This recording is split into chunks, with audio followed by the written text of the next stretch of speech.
যুক্তরাষ্ট্রের বিমানবন্দরে এক ভারতীয় তরুণকে হাত পা বেঁধে মাটিতে চেপে ধরেছে পুলিশ। এমনকি দুজন হাঁটু গেড়ে তার উপর বসেও ছিলেন।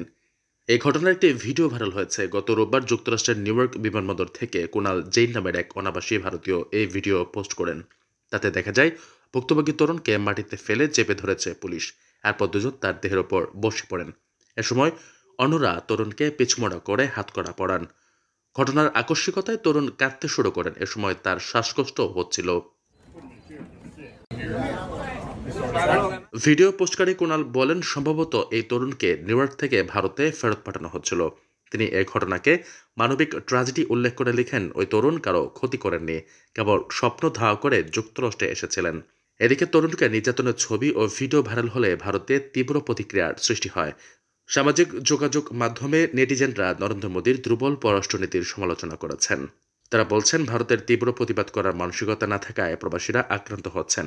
সমালোচনার পর নড়েচড়ে বসেছে নিউ ইয়র্কের ভারতীয় কনসুলেট। তারা এই বিষয়ে স্থানীয় প্রশাসনের সঙ্গে যোগাযোগ করছে, কিন্তু যোগাযোগের পর কি ঘটেছে তা এখনও জানা যায়নি। ডোনাল্ড ট্রাম্প মার্কিন প্রেসিডেন্ট হওয়ার পর অভিবাসন বিরোধী অভিযান শুরু করেন। যুক্তরাষ্ট্রব্যাপী অভিযানে হাজারো অবৈধ অভিবাসী গ্রেফতার হয়েছেন। তাদের বিমানে করে নিজ দেশে ফেরত পাঠানোর প্রক্রিয়া চলমান। তবে যখন কেউ উগ্র আচরণ করেন, বিমানে উঠতে চান না, তখন হাত পা বাঁধে পুলিশ। ধারণা করা হচ্ছে ওই তরুণ উগ্র আচরণ করেছিলেন।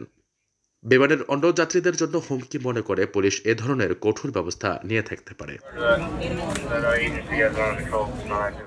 আপনার স্বপ্নগুলো আকাশ ছুবে প্রবাসীর হেলিকপ্টারের মাধ্যমে। বিয়ে, জন্মদিন অথবা যে কোনো বিশেষ প্রয়োজনে হেলিকপ্টার ভাড়া করতে যোগাযোগ করুন স্ক্রিনে দেয়া নাম্বারে। প্রবাসীর হেলিকপ্টার, নিরাপদ ও সাশ্রয়ী বাহনের বিশ্বস্ত নাম।